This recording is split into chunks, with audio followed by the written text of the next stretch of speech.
Vítajte. Aj dnes vám ponúkame 3 príbehy, ku ktorým nás inšpirovali vaše listy a e-maily. Opäť sa presvedčíme, že vážnych problémov i bizarných situácií prináša každodenná realita neúrekom. Luhynčania sú už rok a pol bez pitnej vody. Starosta situáciu nerieši. Diagnostikovali jej zápal hltanu, zomrela na sepsu. Liečili ju bylinkovým čajom. Na pôvodnej príjazdovej ceste si urobili skládku hnojiska, susedia sú zúfalí. Ten hnoj úplne páchne, ani vzadu dvore nemôžeme sedieť. V obci Luhyňa na Zemplíne celé leto nepršalo. Vody v studniach je málo a je plná dusičnanov, železa a mangánu. Ľudia sa nemôžu sprchovať, prať a začali používať drevené latríny. A čo obecný vodovod? Funguje, no napriek zákazu hygienikov v ňom tečie úžitková voda.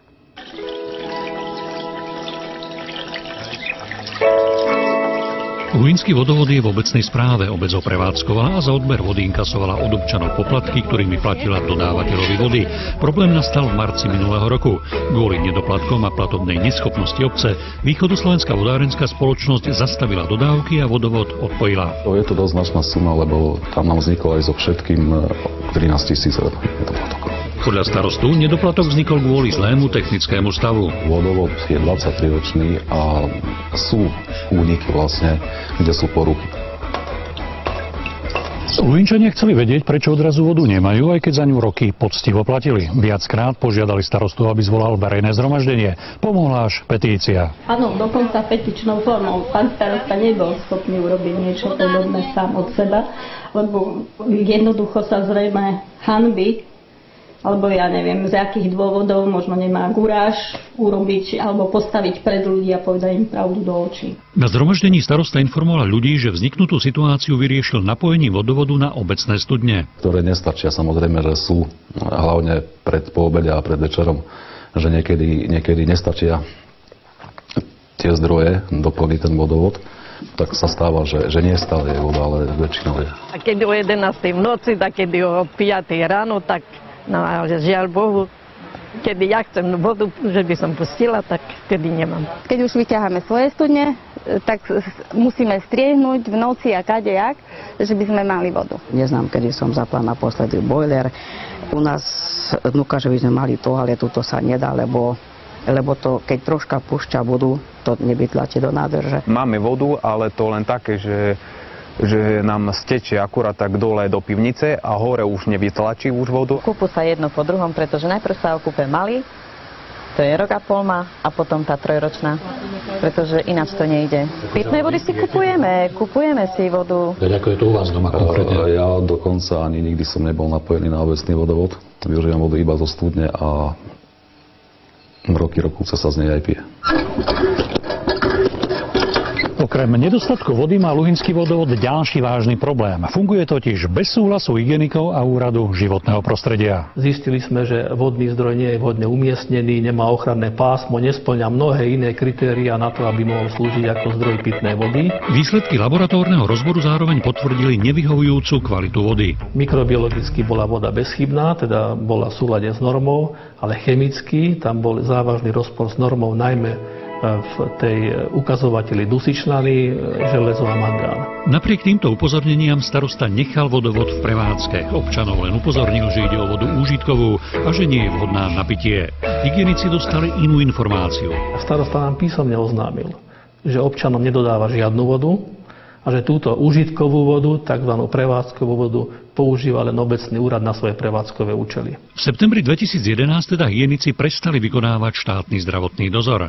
O tom, že vodovod stále dodáva vodu, sa dozvedeli až v marci tohto roku, po upozornení pracovníkov úradu životného prostredia.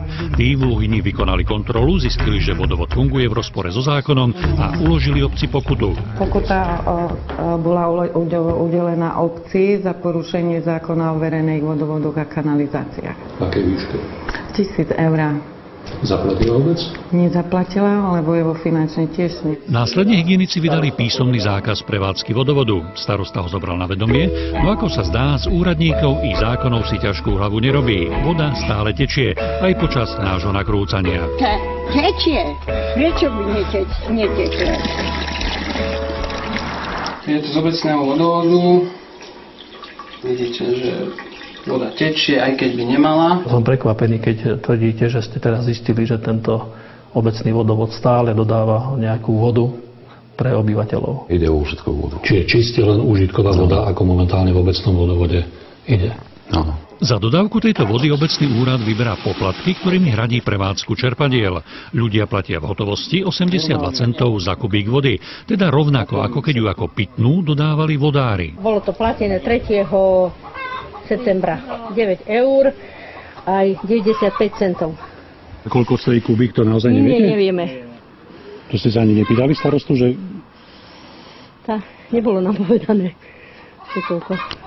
Platíme, jednoducho platíme. S predajnou cenou súhlasil Úrad pre reguláciu sieťových odvetví. O tom, že v Luhyni tečí len úžitková voda, sa dozvedel až v polovičke septembra. Úrad upozornil obec Luhyňa, že napriek vyňatiu cenovej regulácie na rok 2012 zostávajú v platnosti všetky povinnosti vyplývajúce z legislatívnych predpisov vo vzťahu k prevádzkovaniu verejného vodovodu. Rozhodnutie neplatí pre inú ako pitnú vodu. Ako zistila kontrola z NKÚ, obec nemá ani živnostenské oprávnenie, navyše... Ako vlastník verejného vodovodu nemala uzavreté písomné zmluvy s odberateľmi vody. Reálne možnosti, ako dostať do Luhyne dostatok kvalitnej pitnej vody, sú momentálne dve.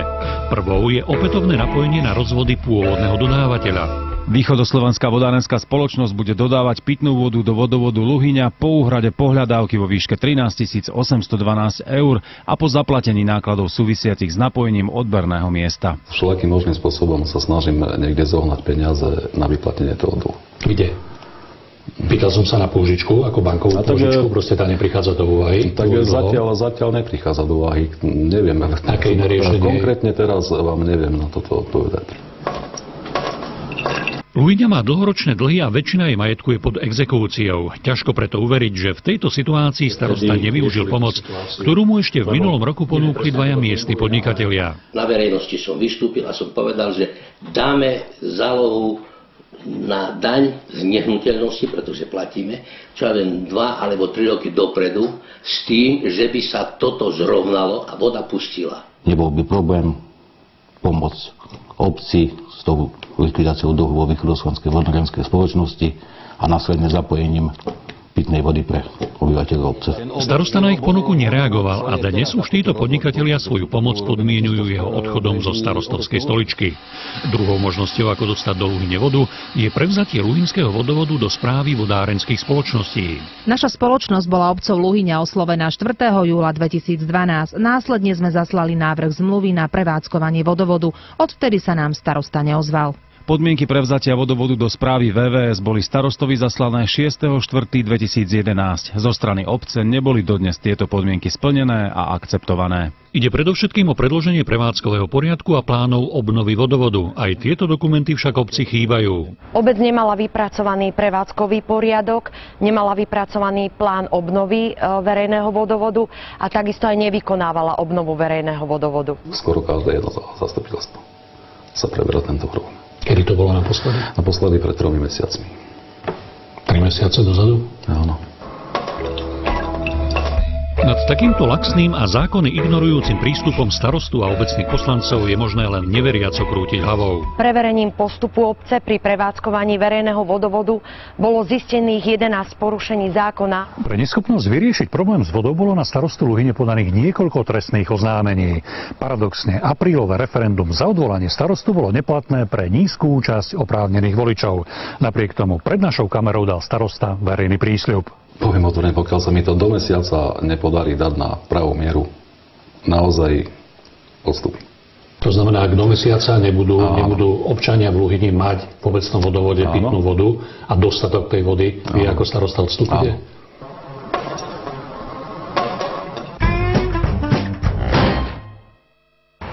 Pred 4 rokmi zomrela v bratislavskej Ružinovskej nemocnici 32-ročná žena. Podľa Úradu pre dohľad nad zdravotnou starostlivosťou zomrela preto, lebo lekári pochybili.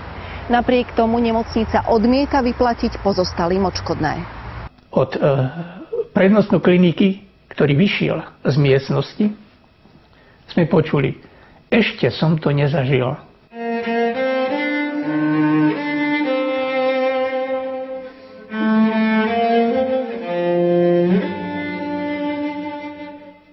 Stalo sa to 24. decembra v roku 2008. V ranných dopoludnejších hodinách som dostal telefón od dcery, že sa necíti dobre, aby som ho odviezol na pohotovosť do nemocnice. Silviu v 5. mesiaci tehotenstva hospitalizovali v bratislavskom Ružinove so zvýšenou teplotou a so zápalom hltana. Už 25. sa jej stav dramaticky zhoršil.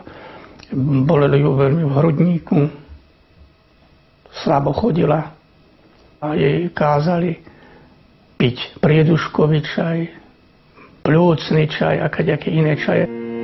Pán Polák nepozná lekára, ktorý dcéru ošetroval. Dodnes som sa ešte nedozvedel jeho meno, nakoľko je to zákonom chránené. 25. keď už situácia bola pomerne kritická, mi povedal, že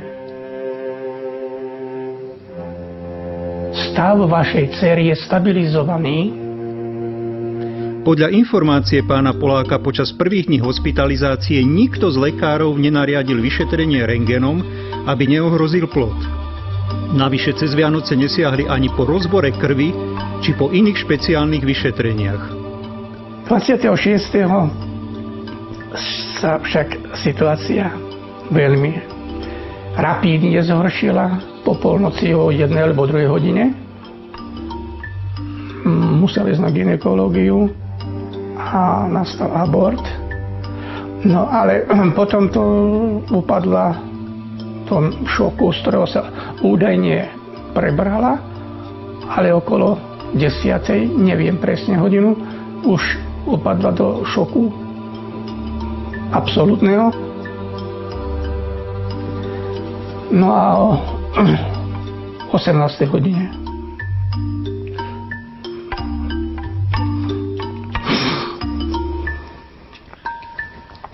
zomrela. Zomrela po generálnej infekcii na multiorgánové zlyhanie.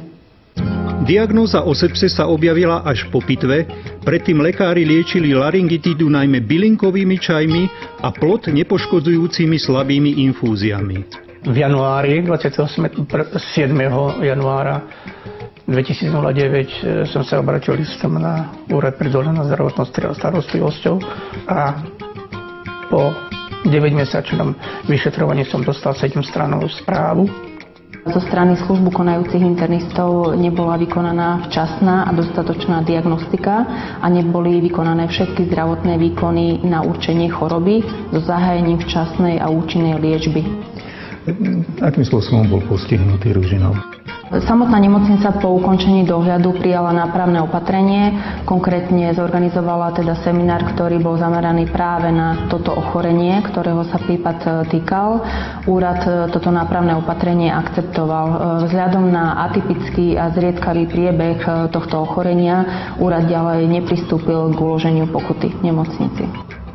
Je to bežné, že úrad nedáva žiadne pokuty? Ťažko sa nejako relevantne vyjadriť k neuloženiu pokuty. V tom čase to bolo iné vedenie, iný spôsob ukladania pokút. V súčasnosti je tento systém teda prepracovaný, je sprísnený a zjednotený. Pán Polák sa rozhodol súdiť. Predchádzalo tomu odmietnutie nemocnice vysporiadať sa s pozostalými mimosúdnym vyrovnaním. Máme viacero aktívnych súdnych sporov, avšak tento je jeden z najkomplikovanejších a preto aj trvá toľko rokov. Nemysleli sme si, že je vhodné uzavrieť ho mimo súdnym vyrovnaním. Postup zdravotníckeho personálu v tejto tragickej záležitosti preveruje už niekoľko rokov odborná komisia a my sme za to, že si chceme počkať na názor nestranných odborníkov, či naši lekári pochybili. Nestranných odborníkov znamená to, že odborníkov z Úradu pre dohľad nad zdravotnou starostlivosťou nepovažujete za dostatočných odborníkov? Ich názor nepovažujete za dostatočne odborný? Podľa podkladov, ktoré mám k dispozícii, je vlastne celá záležitosť ešte stále nedoriešená a pravdepodobne sa k nej ešte budú vyjadrovať aj ďalší znalci. Úrad odmieta akékoľvek spochybňovanie odbornosti našich konzultantov. Toto konštatovanie podporuje aj rozhodnutie, alebo teda konštatovanie Najvyššieho súdu, ktorý teda konštatoval, že konzultantský posudok úradu má rovnakú dôkaznú silu ako znalecký posudok. Každý prípad posudzujú nezávislí konzultanti z príslušných špecializačných odborov. To znamená, ide o naozaj o špičkových odborníkov z praxe, ktorí sú nezriedka primármi kliník, ktorí sú autormi štúdií a podobne. Dnes sa vám nezdá cynické voči tej rodine, že jej nemocnica na možnosť vyrovnania, mimosúdneho vyrovnania vôbec neodpovedala? Nebolo správne, že pozostali nedostali odpoveď na svoju požiadavku o mimosúdne vyrovnanie. Nemocnica určite odpovedať mala. Keď sme skúmali, prečo neodpovedala, tak sme vlastne zistili, že to na jednej strane bola komplikovanosť celého prípadu a na strane druhej je to, ako sa v tejto nemocnici aj často mení vedenie. Pavol Polák hovorí, že dotiahnutie sporu s nemocnicou považuje za svoj dlh voči dcére a najmä voči dvom vnúčkám, ktoré v čase, keď prišli o mamu, mali 3 a 5 rokov. Všetky peniaze, ktoré by sa prípadným kladným rozhodnutím súdu uskutočnilo, tak pôjdu výlučne pre tieto deti. V čase dovršenia plnoletosti pôjdu potom na ich vlastné účely.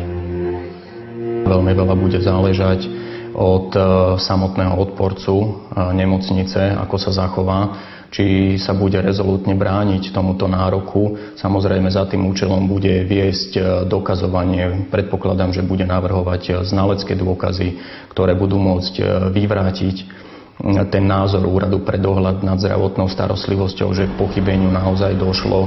A v prípade, že takéto znalecké dokazovanie preukáže ich zodpovednosť, tak samozrejme budú sa brániť alebo budú produkovať dôkazy, ktoré budú znižovať tú náhradu nemajetkovej újmy v peniazoch, ktorú požaduje pán Polák od nemocnice. Čiže ten súdny spor môže byť naozaj veľmi dlhotrvajúci a nie je vylúčené, že aj v priebehu súdneho konania nakoniec nemocnica pod váhou tých dôkazov pristúpi k mimosúdnej dohode. Nemocnica si dnes chybu nepripúšťa. Jej právnici sa pripravujú obhajovať neznámou chorobou a žiadať pre toto tvrdenie nové odborné posudky, aby vyvrátili alebo aspoň spochybnili posudok Úradu pre dohľad nad zdravotnou starostlivosťou o vine lekárov. Liečili ju bylinkovým čajom a infúziou, ktorá patrila možno inému pacientovi s inou diagnózou. To je hrôza.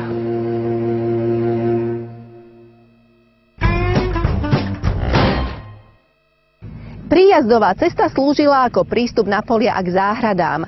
Jej údajní majitelia si však neželali, aby im pod oknami prechádzali poľnohospodárske stroje. A tak cestu zatarasili hnojom. A susedia len bezmocne zalamujú rukami.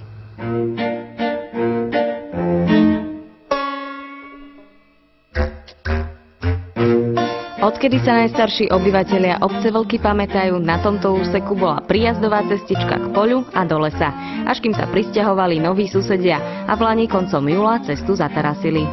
Chodili sme zo školy sem do lesa, na výlet, všetko. Aj vtedy stále tá cesta bola takto, jak je teraz.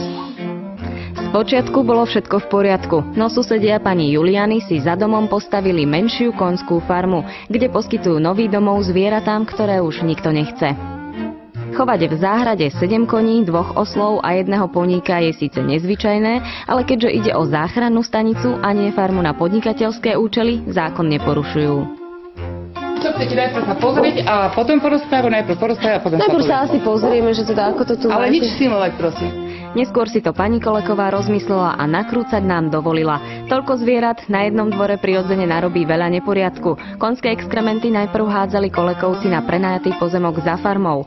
Odkedy sa však nepohodli s majiteľmi tohto pozemku, zvieracie výkaly odvážajú na príjazdovú cestu, čo logicky prekáža viacerým obyvateľom aj samotnej obci, no najviac rodine Ávrovcov, ktorí majú len niekoľko centimetrov od skládky záhradu. Ten hnoj úplne páchne, ani vzadu dvore nemôžeme sedieť, ani tu, keď otvorím okno. To okno vôbec otvárať nemôžem, lebo je smrad v izbách. Keď odtiaľ ide vietor, keď ešte ináč ide, tak necítime, ale keď odtiaľ to, tak to je už koniec. Na podnet niekoľkých nespokojných susedov boli stav na farme skontrolovať pracovníci veterinárnej a potravinovej správy a obvodného úradu životného prostredia. Tí vážnejšie výhrady voči chovu toľkých zvierat na malom dvore nemali. Pracovníci životného prostredia tam nezistili žiadne porušenia zákonov, akurát bolo nariadenie, že majú vybudovať skládku maštálneho hnoja do konca septembra roku 2012. Je začiatok októbra a nič nenasvedčuje tomu, že by Kolekovci chceli urobiť nápravu. Na kameru sa nám najprv vyjadriť nechceli. Nakoniec nám poskytli aspoň písomné stanovisko, v ktorom tvrdia, že cestičku používajú ako hnojisko, pretože pozemok považujú za svoj vlastný, nakoľko je tak zakreslený v katastrálnej mape. A tu je kameň úrazu. Obec považuje parcelu za svoju a starosta je presvedčený, že v katastrálnej mape je chyba. Tu bývajú Kolekovci, tuto už ide ďalší sused a teraz vlastne ohradili túto časť, potiaľto a pôvodná parcela ide podľa tej červenej čiary. Keby tá mapa bola správna, tak tie domy by mali ísť smerom k tomu stĺpu. Aj tuto vidieť, že ten zákres nesedí so skutočnosťou. Geodet, keď to kreslil takto, vtedy mal zbadať, alebo na katastri to mali vidieť.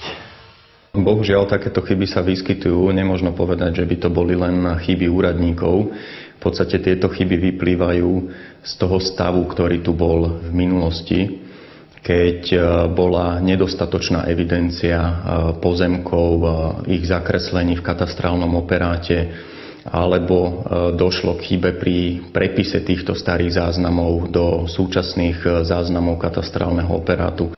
Opravňuje teda Kolekovcov úradnícka chyba nárokovať si na toto územie? Skutočnosť, že vyplýva iný zákres v katastrálnom operáte, ako nadobúdali do svojho vlastníctva, ich neoprávňuje užívať pozemok vo väčšej výmere.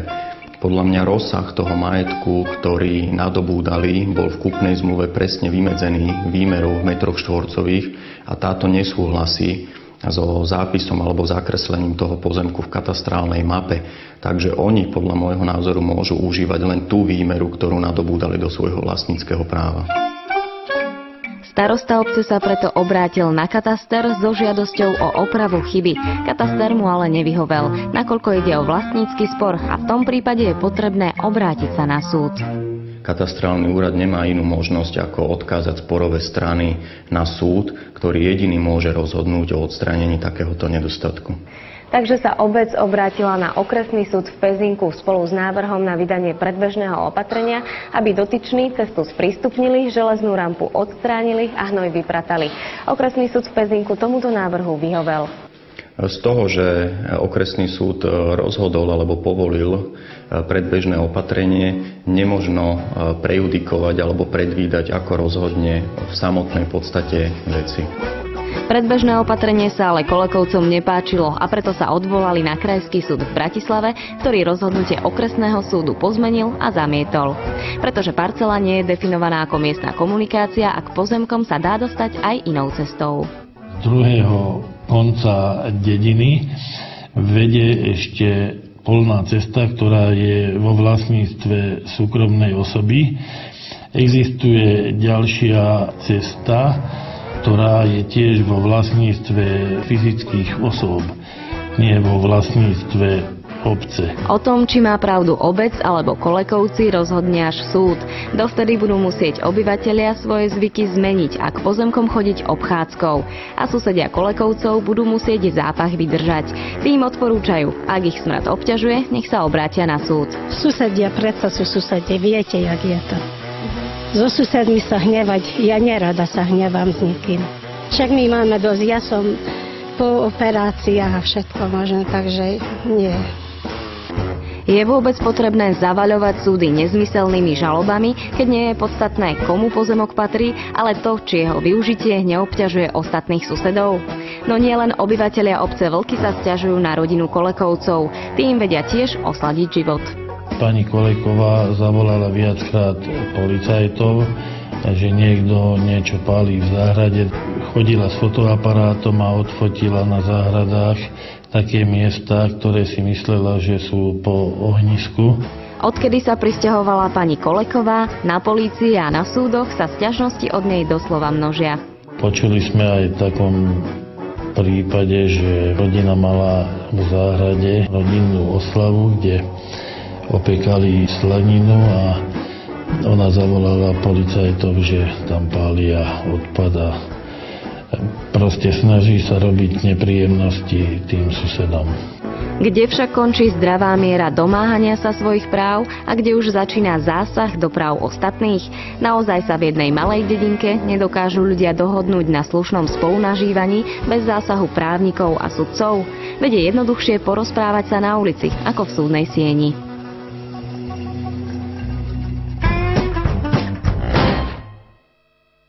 Ak ani vám niečo nevonia, ozvite sa. Čítame všetky vaše listy a e-maily, ktoré nám posielate do Mlynskej doliny. Na budúci týždeň si posvietime na praktiky podvodníčky, ktorá šikovným spôsobom oberá o peniaze ľudí po celej krajine. Možno má na muške aj vás. Dovidenia o týždeň.